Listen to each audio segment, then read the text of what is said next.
On this Medical Monday, we are raising awareness about sickle cell disease. Joining us in studio this morning to talk more about it, we welcome pediatric sickle cell doctor Susumu Inoue, along with patient advocate Emmanuel Smith. Good morning. Thank you for being here this morning. Good morning. Good morning. We appreciate it. First off, I'll start with you, doctor. For those who aren't familiar, in simple terms, explain what is sickle cell disease. Yes, sickle cell disease is a relatively unique disease, but it is inherited.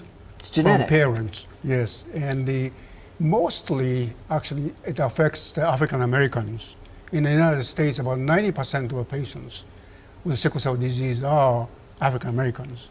Although actually the people from the sub-Saharan Africa, Mediterranean areas, Middle East, and southern Asians are also affected. Yeah, with sickle cell disease. So how does it impact people's health?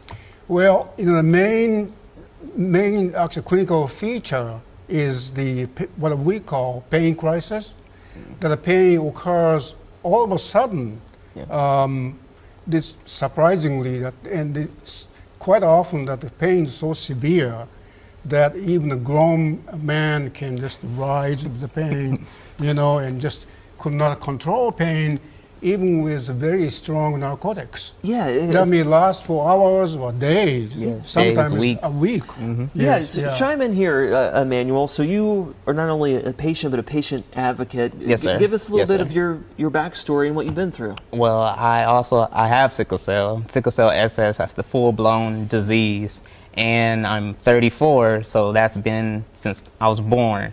So everything that Dr. Inoue is saying is 100% true. The most critical thing that I felt is important that I've always tried to maintain as a focus, not only with doctors or other individuals that may be unfamiliar with it, is the fact that all the pain that we experience still to this day, with me being 34, that is the most painful thing I've ever experienced. And because of it, I see other patients that may also feel like they're alone.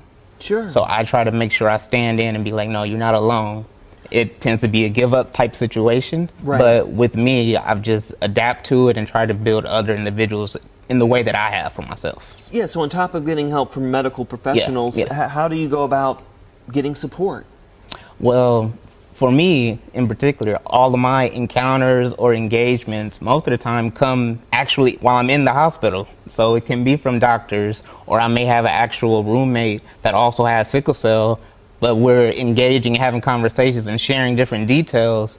And it's not many doctors that I would put at the top that is like giving us a good focus and a good drive. But Dr. Inoue have been doing that for years now.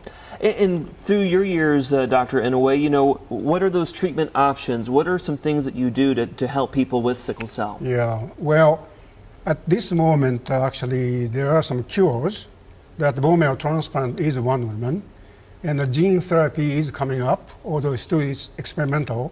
But really there are no good method to take care of the pain.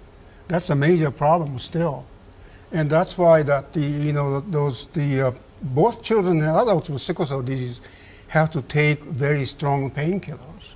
Wow. Yeah, and also that there are certain things that they really have problems with. For example, in the winter months, the cold weather, that the pain crises tend to occur more often. Yes.